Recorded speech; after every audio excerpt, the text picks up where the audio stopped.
It was a question that had come up a couple of times, actually. I think it's not the only time I answered that. People, would say, oh, what film, if you could remake any film? And I have to say, the reason I said that is because I don't really consider this a remake. It's like a different adaptation of the same source material. I had read the original novel, which Stephen King first released under a pseudonym, Richard Bachman, when I was a teenager. And I had read the book before I saw the 1987 film adaptation. So I was very aware that if you've read the book, that the 1987 version didn't really adapt the book at all. So I was thinking, oh, there's like a whole other movie in that book. So that was the reason I thought it would make a great new version. I mean, Stephen was involved in the process in the sense that we had to send him the adaptation, and he approved some of the casting as well. And having been a fan of his since I was like 12, I had contact with him over the years because he'd always been really generous about my films, and even way back in 2004, he had given a press quote for Shaun of the Dead, which was wild to me. So there's two things. Like, he read the script and loved it, and loved the adaptation. But him loving the script added a new pressure, because when you're making a movie, you have to live up to the film that's in your head. But now I also had to live up to the film that was in his head. And so I think through the entire production, I was like, I can't let Stephen King down. But he loved the finished movie. He's like really wild about it, which is amazing. And then another thing that happened only a couple of days ago is that Arnold Schwarzenegger watched the movie in Los Angeles, and me and Glenn met him after the screening, because you might have seen that his face appears briefly, and he had to give photo approval. And so we went, he was watching it, this was only a couple of days ago, and we went to the screening room, and I was getting really nervous before, because I was thinking, oh my God, what if he hates it? And then he came out of the screening room and saw us, and the first thing he said was, he goes, oh my God, it is fantastic. And then the second thing he said, he goes, it looks like it was so hard to make. Il a trouvé ça fantastique, et il a dit que ça avait l'air très difficile à faire.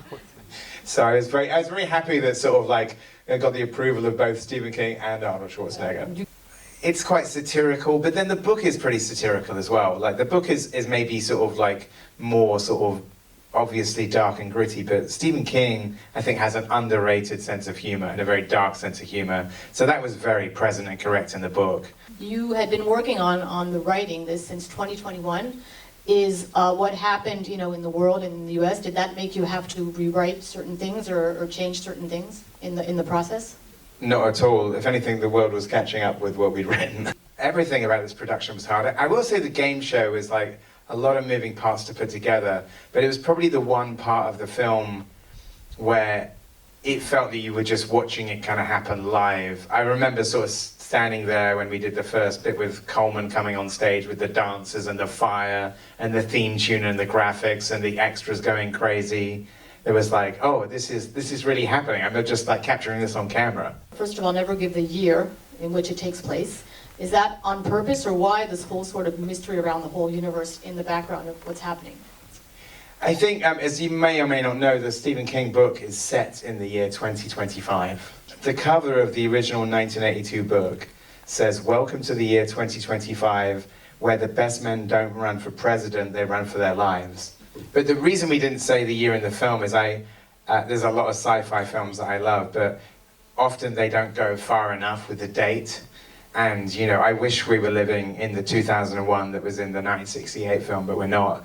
And, something like Escape from New York, they say the year is 1997. So we thought, let's not put a year on it at all. Let's imagine it's a different 2025. That was the idea.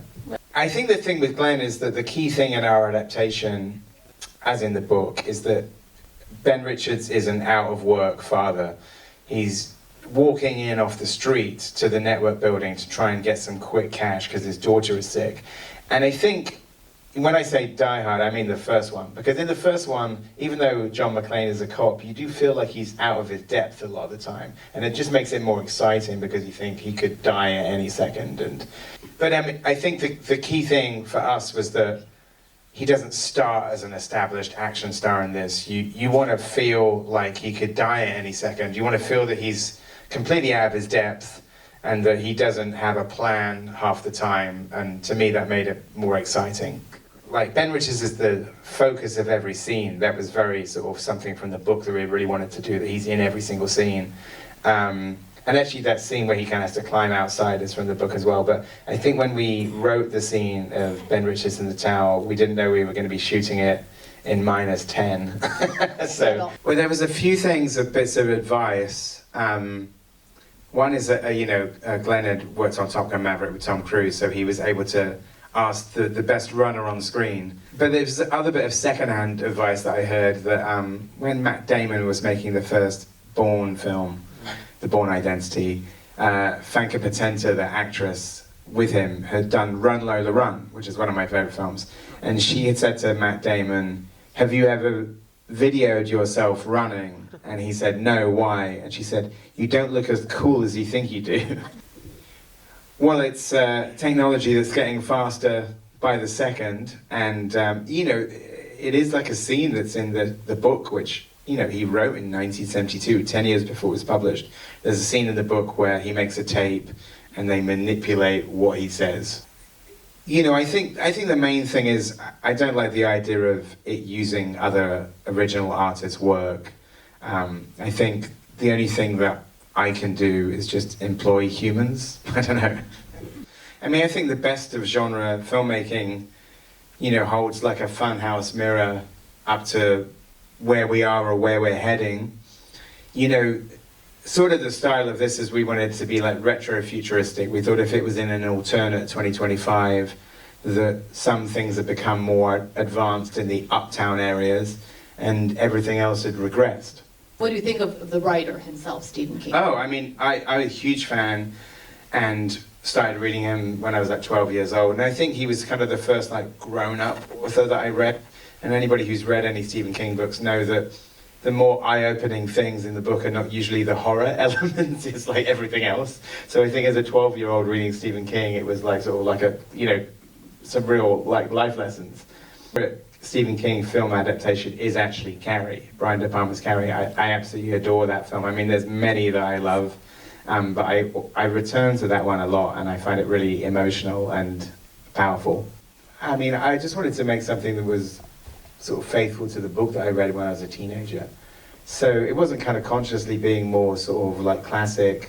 I think I like the idea of like shooting it in a it was really fun coming up with the visual storytelling to tell his story and how to show it all from his point of view. In terms of the violence, I mean, thankfully I wasn't asked. I mean, there was maybe a discussion very early on where they asked if I would consider like a PG-13 version of the movie, and I said I'm not really interested in seeing that movie.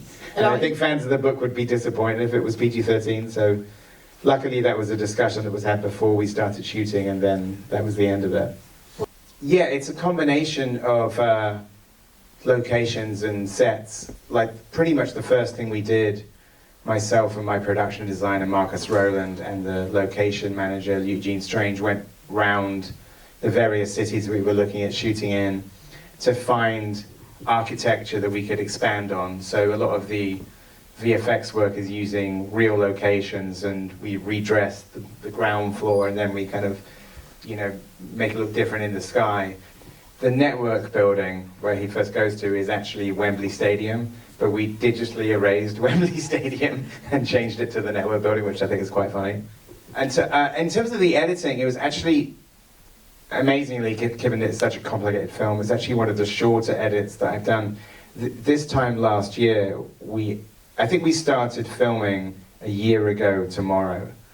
So we started editing, we finished shooting at the end of March, and so we were editing all the way through the shoots, but really we didn't start the edit until April. So the fact that this is all like finished is, even I'm amazed by that. A lot of 7-day weeks and 16-hour days. 168 different locations you shot? Yeah, correct? Locations and sets, because they're... Plateau, oui. Yeah. I mean, not just the ones that are like big scenes, but even tiny scenes where there's bits of things on the TV. It was very ambitious and exhausting, but I'm very happy with it. The thing that's maybe alarming and disturbing about it is that he wrote this book in 1972. While some of it's very prescient, it's also alarming what little has changed. And I think a lot of people might, you know, like, I mean, certainly in growing up and even just through my parents, a lot of people can relate to the idea that feeling like that there's no way for them to succeed and the system is against them. So that was something we had to show Ben and his family, you know, in desperate situation at the start, that he has no other option but than to go on this game to make money. I think I do relate to Glenn's character in the sense that he's got a lot of anger, but it's a lot of righteous anger because he's essentially being punished for doing the right thing. McCone is, in the book, it describes him as having like a balaclava and sort of Windsor glasses, which are kind of like, you know, sort of John Lennon glasses. But we sort of wanted to sort of change it a little bit. I mean, he kind of looks a bit to me like, sort of like G.I. Joe by way of fetish gear. Un peu G.I. Joe, ok.